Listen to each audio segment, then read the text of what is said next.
Hi there, this is Casper for Bizzyworks.nl and welcome back to another great tutorial. Last time we talked about creative filter envelopes. If you haven't checked that out yet, be sure to do so. Today we're going to do some tension effects design. Electronic music wouldn't be the same without great swooshes, zips and sound effects to build some tension. Now I know most producers just open up a sample pack and start looking for the best uplifter, downlifter or whatever effect you might need.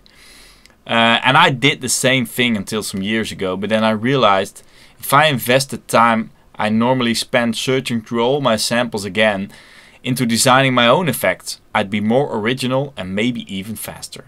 So to get you started with this, I made some examples with Native Instruments Massive, and let's go check them out.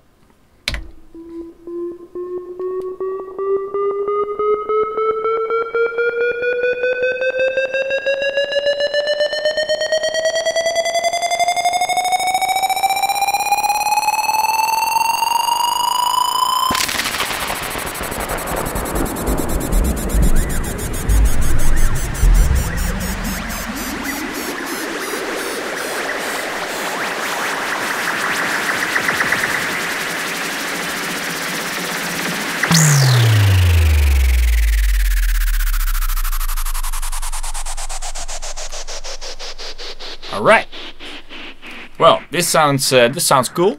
So I'll show you how to do this using only Massive and no external effects processing, and better yet, only one line of automation for total control over your effect.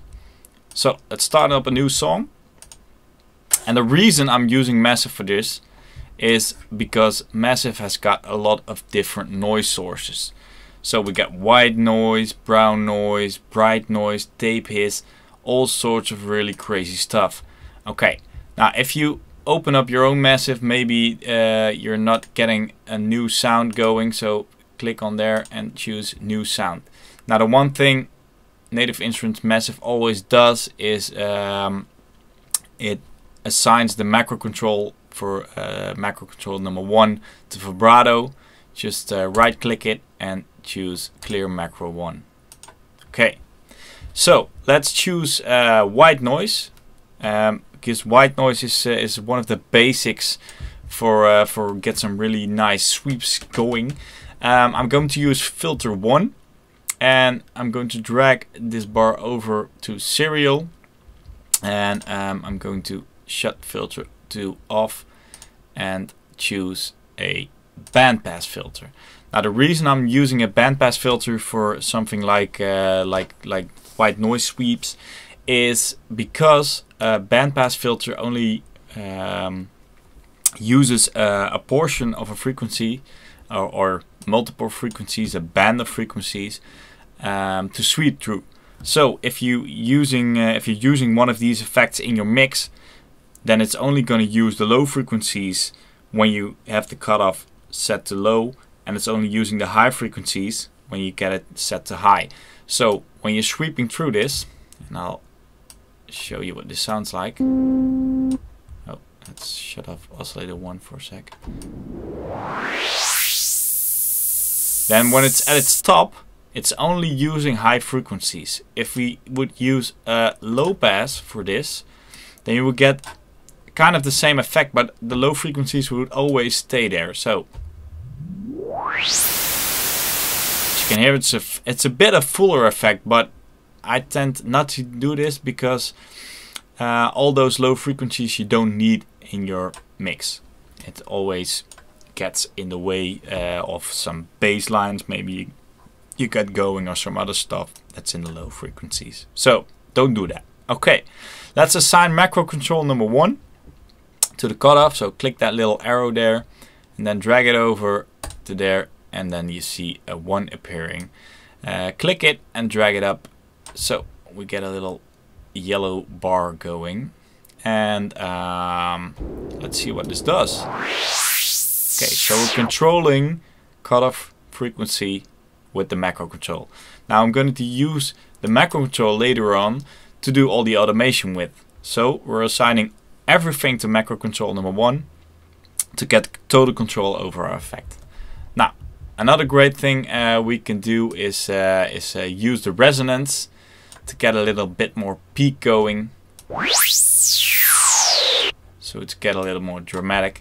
Okay, some other things you can do, because we're going to get a little bit more creative, is use the coloring. One of the things Massive does with coloring is it sounds a little bit crushy. So let's see what it sounds like if we would automate the color as well.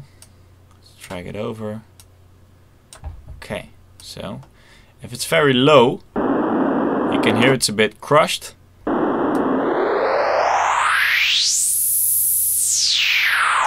And as it goes up, it's more bright. Okay. Now, if we want to get a little more movement going, we could use an LFO to modulate maybe the amplitude of the noise. Now let's drag the amplitude like halfway, so we always hear a little bit of noise, and then drag it up. So now the LFO can do this. Okay, let's click it. We've got a sine wave LFO going, so it's nice and smooth. So at the moment, it's a bit slow. Okay, now what we want to do is get an effect like this going. And then, of course, nicely tuned with the rest of our filter. So let's drag this one over there to the rate and control this. Here we go. Now, as you can see, we're now controlling the cutoff, the color, and the LFO rate. So maybe it's a little bit too much. Let's drag it a little bit more down. So now, of course, we want to do some reverb to make it sound a little bit bigger.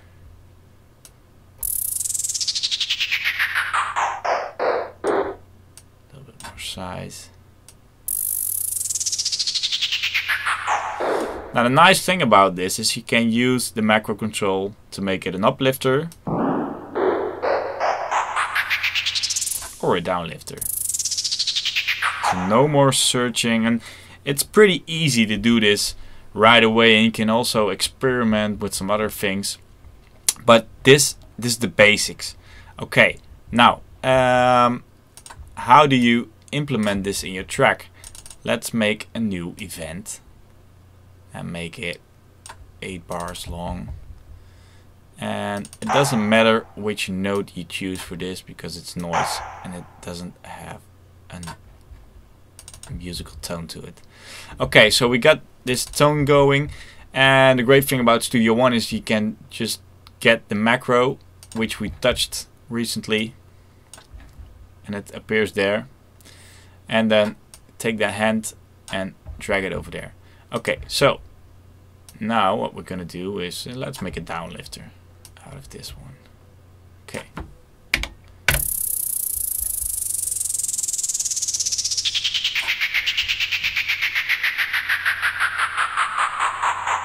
Okay, now that's one way to do this. The only thing about this is the thing I don't like about this is when you're using standard automation for this. When I copy this this little event to another portion of the song, my automation is still there, so I have to drag and draw this in again. And maybe I did some crazy stuff right there, and I have to also do this one, and I don't want to do that. Now I could go to Studio One, Options, and then to Automation and say Automation follows events, so it copies my automation with my events. But I don't want to do that with all my events. So one way to solve this is first let's get rid of this automation. Right, okay, and we can do this in the event itself. Now the great thing is it works almost the same way. Just drag it over and there we got it. And now we can draw it in right there. Let's make it a little bit more like this. That's a little bit fast, but hey, if you're in need for a short effect, then this might work.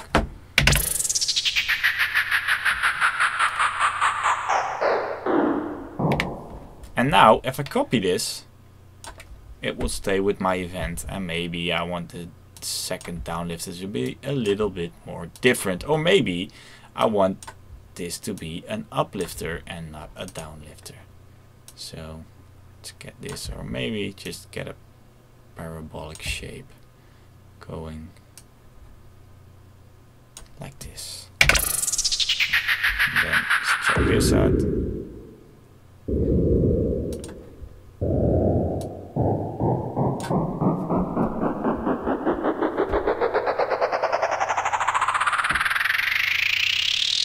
Okay, so all sorts of crazy possibilities. Alright, now you can also do some other stuff with Native Instruments Massive, and let's do some tonal stuff. I made this one. It's more of a tonal effect, and we don't use the noise for that. We only use oscillator 1 and a low pass filter, and it sounds like this.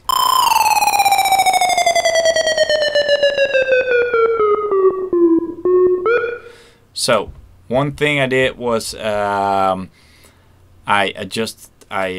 modulate the cutoff with the macro control 1, and I assigned an LFO with a square wave to the amplitude of oscillator 1. And oscillator 1 is just a simple square wave, nothing fancy, nothing really crazy or something. And the other thing I did was I did some modulation with macro control 1 to the pitch, and in this instance it's 24 tones, so that's 2 octaves down.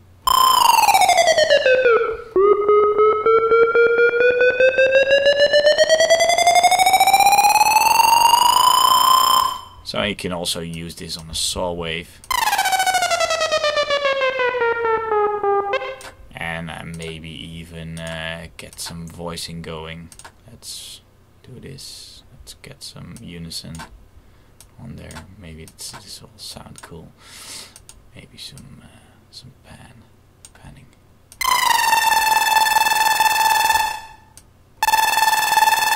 Let's see.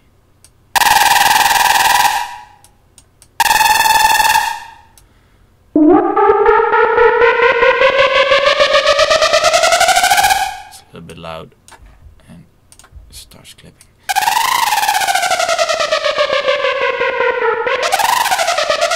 And maybe if you want some screechy things going on, the rate should be a little bit more higher. So all sorts of creative possibilities. Now another effect I'm using very often is what I call a bass dropper. Now essentially what this is a sine wave that pitches from very high to very low, so you get some sub. And the way you want to make this is choose a sine, and then drag the wavetable position all over to the left, so you're only getting a sine wave, not the square, and then pitch it down to -64. And then we want to modulate the pitch with an envelope, just as you would do with creating a kick from scratch, and then make it so it modulates from very high to very low. Now the envelope is going to modulate this, so we want to have the attack so it starts right at the beginning of the note, and then with the decay you can determine how long it takes for the note to be going down. So if you're on a laptop, then maybe you're not able to hear this. If you got some proper speakers, then you'll be able to hear the sub, but I'll pitch it up a little bit so you can. So if you're not on speakers that go very low, then you can hear it as well. So first, this is the low one. I'll make it a little bit louder. And then the high one. Okay.